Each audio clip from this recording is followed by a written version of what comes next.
and welcome to the NewsX Sunday Guardian Roundtable. Well, the new year has kicked off on a very serious note. In fact, this is our first roundtable of this year, but unfortunately, we are carrying on a conversation that we've been having for the last nearly 2 years now. The continuing of COVID and various mutations. Now, of course, there is the Omicron. Is it as serious or is it milder than the other stages? This is what we are hearing. But the cases are rising. And in terms of hospitalization, are hospitals getting filled again? How are the vaccinations working against this? Of course, the government has announced a booster dose, but not for everybody. How is that going to help us? What do the next 2-3 weeks look for India? Joining me is, we've got people really from ground zero, a panel of doctors. Dr. Romel Tikku, he's the Director Internal Medicine at Max Healthcare. Dr. Barnali Datta, she's the Director of Respiratory Medicine at Medanta. And Dr. Harsh Mahajan, he's the founder of Mahajan Imaging. Dr. Tikku, what does it look like? You're looking much tired than you did 2 weeks ago, so I can see the cases are rising and you're really there. Yeah, the cases are rising. There's been a surge, which was inevitable. We always knew that the cases would go up. The way it's been happening all over the globe. I mean, if you look at UK, US, Europe, all these countries, I mean, US is having more than 4 lakh cases a day. Europe is having a tough time, and we always lag behind by 1.5 months. We always knew that. And in a country like ours with 1.4 billion people, numbers have to go up. I don't think we have to worry about the numbers. It's more about hospitalization rates and mortality now. See, early Where data. do we stand now? Well, I don't think all over the world, the early data suggests that the hospitalization rates are much lesser compared to the Delta variant in the previous wave. And even the mortality is much lesser. And but it should stay like that. We don't know. See, it's too early to comment on the severity because large number of people are still not infected. When the number becomes huge, that's when we get an idea. The sample size has to be big. But looking at the data overall, it does seem to be a less severe disease compared to the Delta variant. Again, a lot of us have immunity. We've had infections, we've been vaccinated. At least in India, 90% of people have had one shot, and more than 65% are fully vaccinated. So that gives us some immunity. But this variant has the potential to cause severe disease like all variants. And it's been fueling outbreaks all over the world. And even if a small fraction of our population gets severe disease, absolute numbers will be very high, which can still overwhelm the healthcare system in India. And the numbers are going up. Look at Delhi, 5,500 odd cases yesterday. Maharashtra, Bombay having so many cases. I mean, there's been a rapid surge. And I think numbers are going to go up further. And it might just peak pretty soon, maybe by 15th Jan or maybe last week of Jan, it might peak. But I'm sure it will fall also. There will be a drastic fall soon by the end of maybe Feb or maybe middle Feb. But till then, we have to be on guard. Again, there are positives. The disease is mild. And even my experience till now with the patients I've been seeing, the disease seems to be mild, and it's not progressive. It's not going to the second week, and most of the patients are getting better. The typical signs are basically scratchy throat, runny nose, body ache, headache, which lasts for 3-4 days, behaving like flu. But you never know. The ones who have comorbidities or are high risk, they might land in trouble. But till now, it's behaving like this. And again, there is no specific treatment. Symptomatic treatment, and you don't have to rush, you don't have to panic. Yes, the numbers are high, but don't panic, don't rush to the hospitals, you don't need hospitalization. And for that matter, don't rush to the CT scan centers and get your CT scans done. Don't do what you did previously. I mean, we have to learn from our mistakes. The disease seems to be mild, follow the norms, get in touch with your doctors. Let's hope it stays like that, but numbers will definitely go up. But again, the saving grace is it seems to be mild. And again, there is one antiviral oral pill which is available now. It's been given emergency use authorization for mild to moderate disease, especially those who are vulnerable. So molnupiravir, it's easily available, it's cheap, can be used at home, unlike remdesivir and monoclonal antibodies for which you have to go to the hospital. And again, there are limitations to remdesivir, and even the monoclonal antibodies, the ones which we are using right now, might not work against the Omicron variant, but still we are using it because we don't have any other monoclonal antibody here which has been approved for use. And people still have to be responsible. I would say the government is doing what needs to be done, ramping up of the infrastructure, increased surveillance, increased testing, weekend curfew, night curfew, restrictions in place. Yes, we all need that, and that will keep happening as the numbers go up. But again, I would say I hardly see people wearing a mask properly. They don't wear a N95 mask. They're wearing some cloth mask which is hanging below their nose. You have to be responsible enough. Yesterday in my OPD, I saw 2, 3 patients who actually turned out to be positive later. I told them, you have flu-like symptoms, you're not wearing a mask. And they called me in the night, they're positive. People are still behaving like this, which is very, very irresponsible of them. But we have to take charge now. We have to follow all the norms. You can see people flouting all the norms all over the place. And this is not done. And again, the ones who are not vaccinated, they should go and get vaccination done. It still remains our biggest weapon against this virus.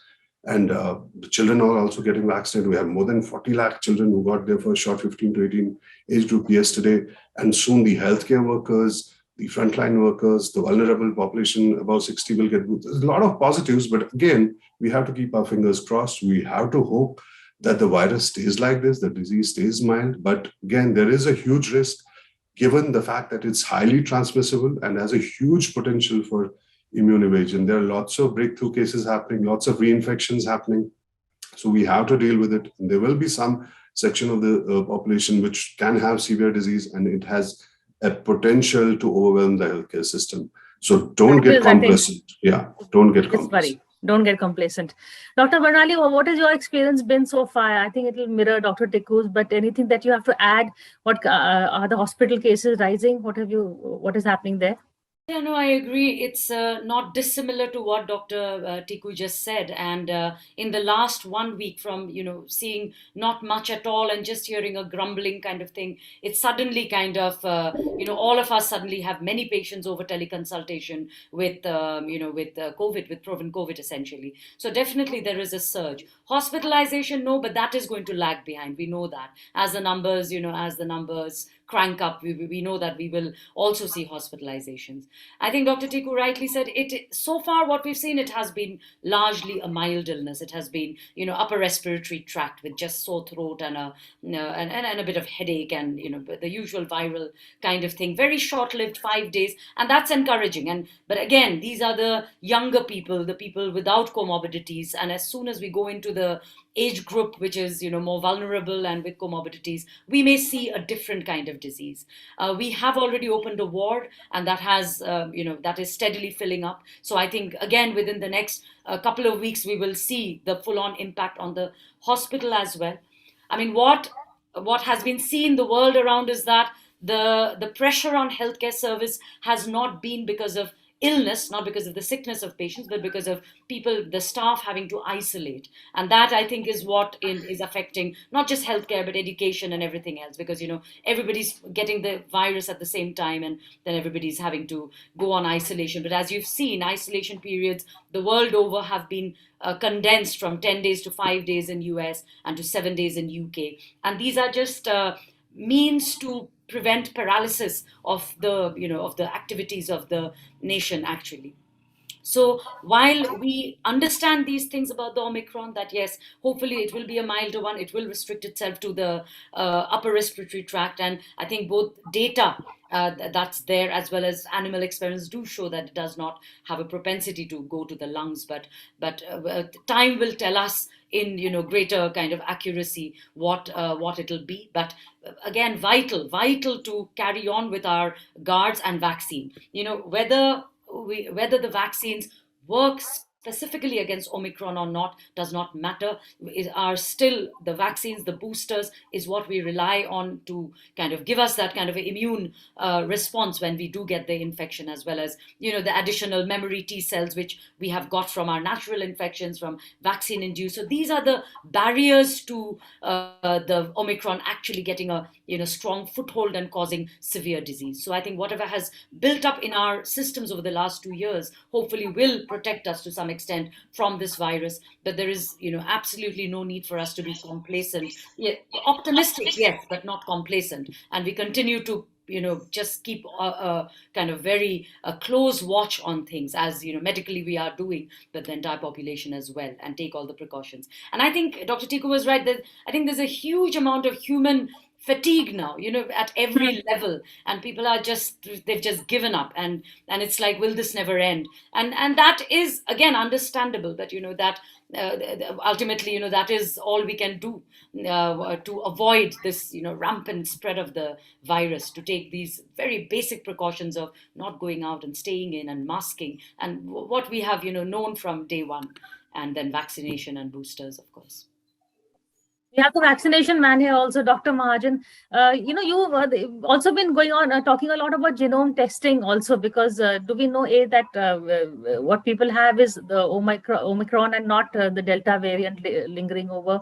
And how important is testing now? A lot of people are saying mild hai, so don't waste resources so much in testing. Just focus on getting better. See, that's a very interesting question, because right now is the season when you have multiple problems all coming together. This is the cold season. This is also the season where there's maximum pollution. So you could have any viral illness. You could also have an allergic reaction to the pollutants that are in the air.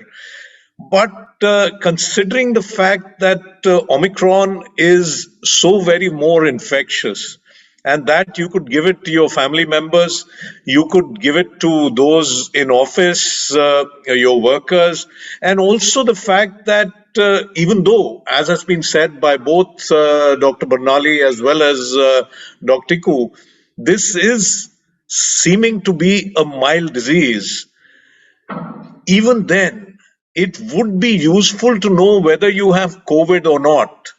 And for that, it is essential to get tested. And as far as testing goes, there is no overwhelming of the system at the present point of time. We do have huge capacity, which was built into the system in the country during the second wave. We can do over 2.5 million tests a day. Most of the kits in use are indigenously manufactured, so it's not as if we are dependent on foreign companies to bring these testing kits in. And so I would say, if you have any symptom which may suggest that you may be infected with COVID, do get tested. The charges for the tests have been fixed at very, very low levels by the government, so it is affordable. And even if you've been exposed to someone who tested positive, then again, it's again what you have to do is exactly the same what we did in the first or the second wave. You go home, you isolate, and then on the fourth or fifth day you get a test done. If you're negative, then you can go out into the world, but again, go out following all the precautions, wearing a mask. And today we are saying wear 2 masks, double masking, a N95 inside and a surgical mask on top. Do remember that the mask is not only to protect yourself, but wearing a mask also protects those around you, because transmission goes down dramatically. And even if someone across is not wearing a mask and you are wearing one, you are protecting that person. So when you go out, even after testing negative, do follow COVID appropriate behavior. And I would say, and this is something which is, there's no argument on, do get tested if there is suspicion of Omicron. And now coming to the fact, whether it's Omicron, whether it's Delta, it would appear, at least in Delhi, where a substantial number of genome sequencing has been done, and genome sequencing is the final word to differentiate one from the other. It is said that on the 30th and 31st, the samples which were tested, and these would be samples which were picked up about 3, 4, 5 or 7 days ago, 84% of them were Omicron.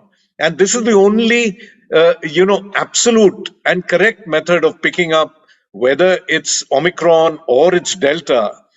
And there is, of course, on the RT-PCR test, which is what is the gold standard to diagnose COVID, we can not differentiate between Omicron or Delta, but we can pick up both of them with great degree of sensitivity. What some states are doing now, even on RT-PCR, there is a kit which is available, which can differentiate Omicron by and large from Delta. And so they are doing this double testing, that on all the positives that are picked up on routine RT-PCR, then these are subjected to a second RT-PCR using a kit which is imported, which is also nearly 10 times more expensive than the regular one, and using that to differentiate Omicron from Delta, and then sending the probable Omicron cases further up for genome sequencing. Genome sequencing, there are two problems. One, it's an expensive test. It costs 5,000 plus. And two, the capacity for genome sequencing within the country, within the world, is limited. So you can't do thousands and lakhs of genome sequencing tests. Also, it takes about 7 days to get a result back. It is limited also in terms of the equipments and also in terms of personnel who are trained enough to run these tests. So this is a method of actually choosing those who are most probably Omicron and sending them further for genome testing. Having said that, even the second RT-PCR test, there are some sub-lineages of Omicron, the BA1, the BA2, and the BA2 actually escapes. It doesn't have the genome dropping off, the S gene drop off that we see in BA1, and so about 80-90% you can pick up. The others may slip through even with the second test. So genome sequencing still remains the gold standard to differentiate. Also, in conclusion, I'll say that genome sequencing is also very important. One may say, let's stop genome sequencing now because 90-95% of, or maybe even 100% of the new cases are Omicron. It is important to continue to do this sequencing, because if Omicron changes to something else, some other mutation happening, then it's only through gene sequencing, genomic sequencing, that you would be able to pick that up. So it's important to keep high number. And in fact, WHO says at least 5% of all positive samples should be genome sequenced. So it's important. I'm going to take a break and come back and continue this conversation, but stay with us for a very short break.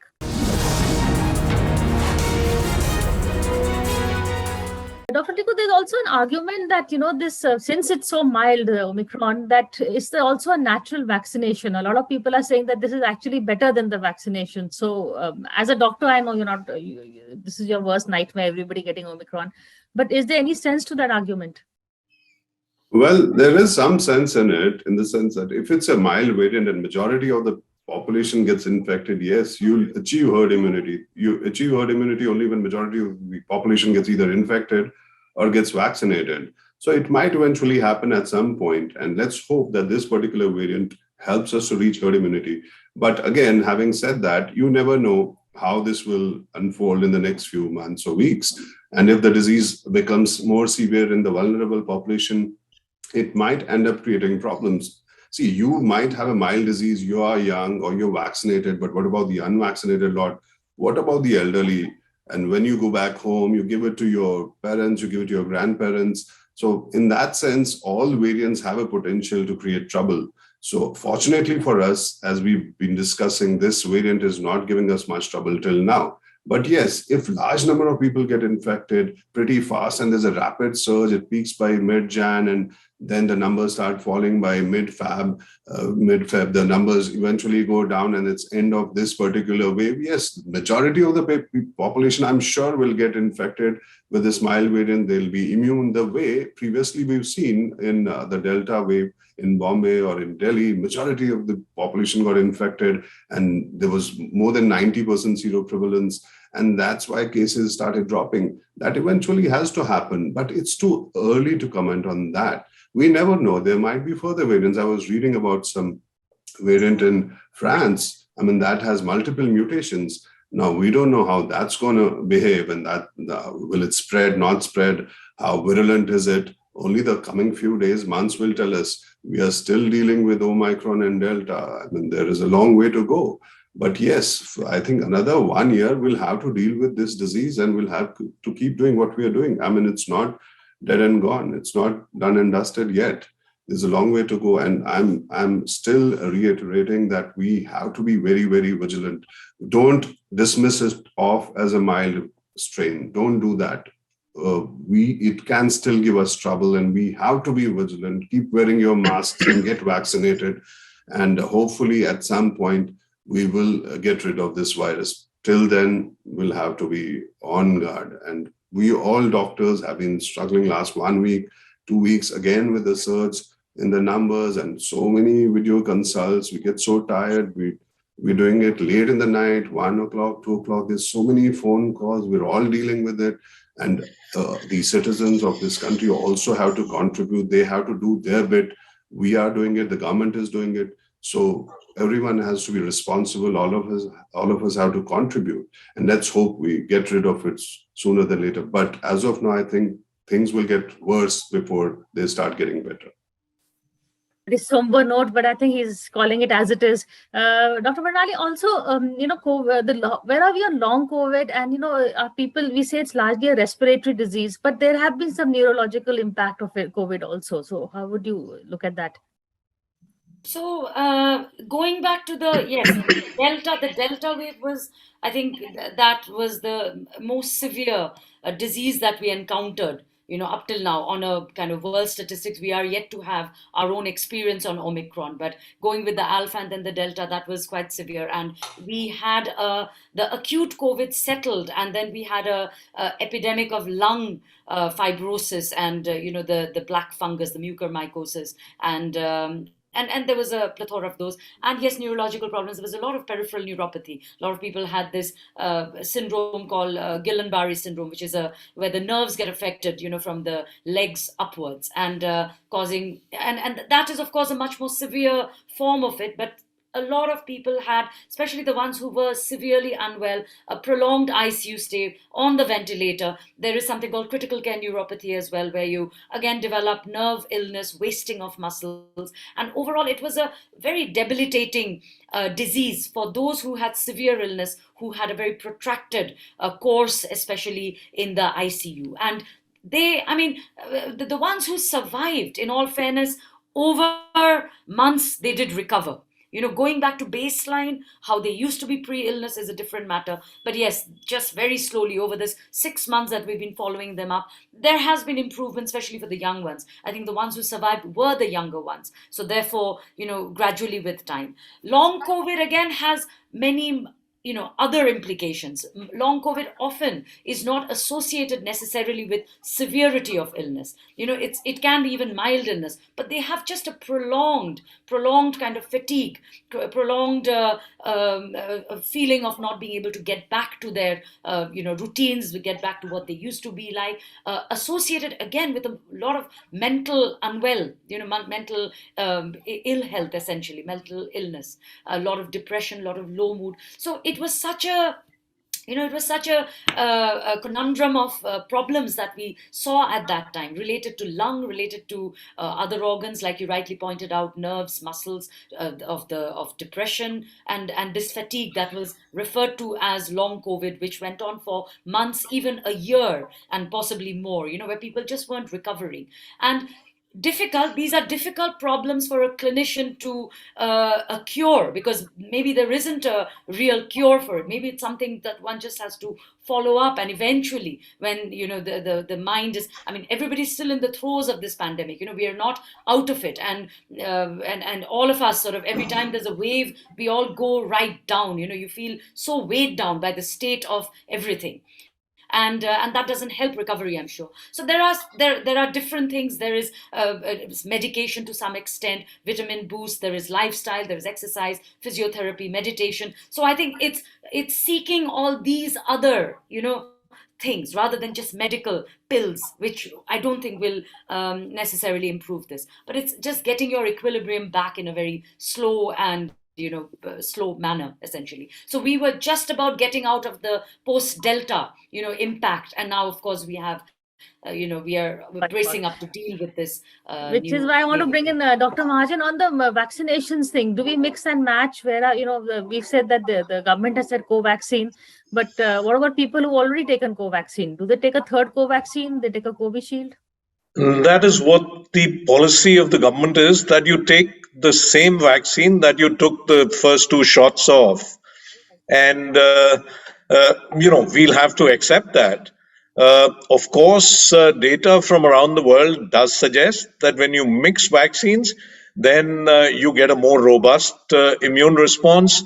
Number 2, even from our country, small studies which have been done, but that was for the first 2 doses where there's been mixing done. You've seen a more robust response when you mix Covaxin with the Covishield 1 and 2 or Covishield first and Covaxin. You've got stronger immune response, but we have to go by what the technical committee of the government has decided, which also would have looked at evidence from around the world.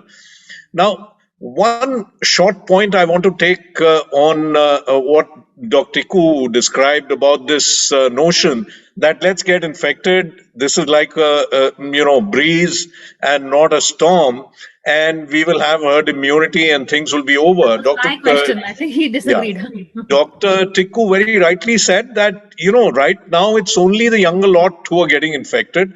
And the data that we have from South Africa also is that the average age of those calculated as yet for Omicron is 36 years, whereas it was 59 years for those who had the Delta infection. So that itself is a huge thing.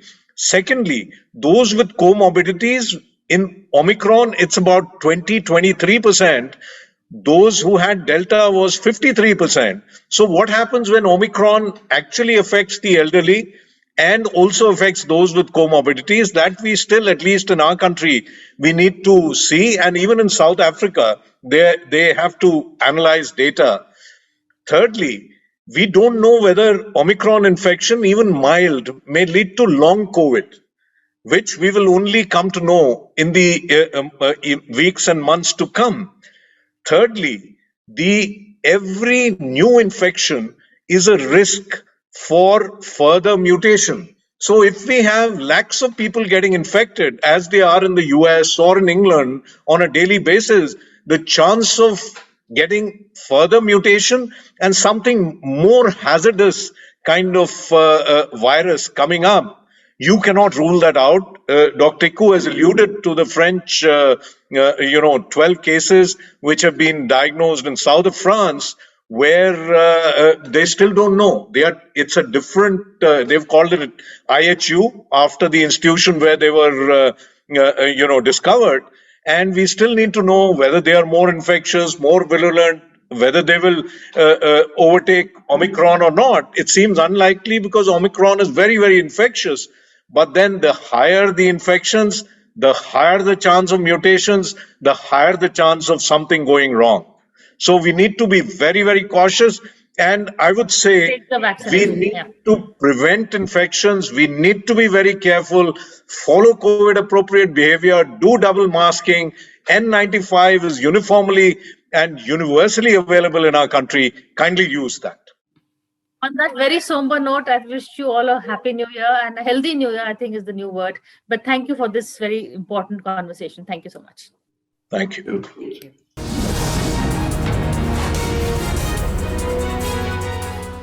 For more such videos, subscribe to the NewsX YouTube channel, hit the bell icon.